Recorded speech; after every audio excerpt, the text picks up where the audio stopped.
Ons gaan nou in 'n periode in wat ons baie goeie veidings het in die Overberg.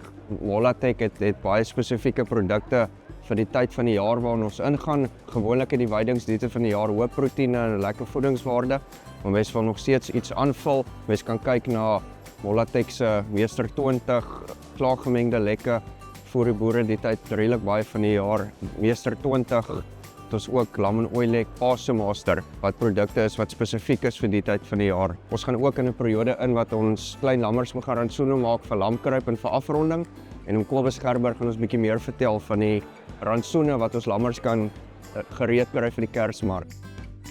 Soos jy sê, ons het baie goeie veidings in hierdie stadium, baie goeie hoë proteïen veidings. Ons het nou lammers wat na Speense kant toe gaan waar ons reeds begin het met 'n kruiprantsoen van Molatech se skaapvetmes, produk saam met bypass en graan en 'n bietjie losering.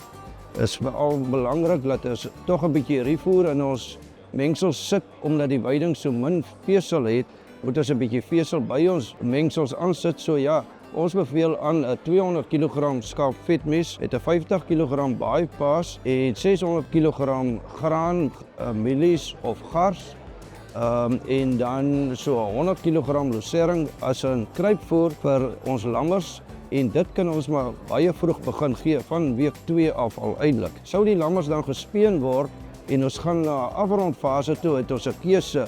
As ons veidings goed genoeg is, kan ons daarmee aangaan met 'n 500 gram aanvulling op die veidings net so en ons kry baie goeie resultaat daar, net so goed as wat ons basies hulle in 'n voerkraal sit. Sou die veidings nie wees dat hulle goed genoeg is vir die diere nie en hulle moet begin soek na kos, dan moet ons hulle eerder in 'n kraal sit met amper dieselfde tipe mengsel. Al wat ons doen, ons lig ons rifoer van 100 na 150 kg losering en dan moet ons ook net kyk dat ons aanpassing in ons voerkrale baie goed moet wees. En nog 'n belangrike ding is ons moet baie goeie water en skoon waters ook hê in ons voerkraal. Dis twee belangrike goede en dit sal goed wees as jy eerder ons Molatech agente kontak, laat ons by u op die plaas kan wees en dit saam deurtrap.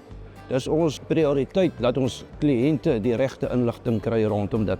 Julle kan ons kontak, Molatech se agente, se alle inligting is op Molatech se webtuiste. Kan ook vir my kontak in die Overberg area. JC Volkraaf 079 264 7965. Julle kan my kontak op my selfoon 082 45 24 031. Baie dankie.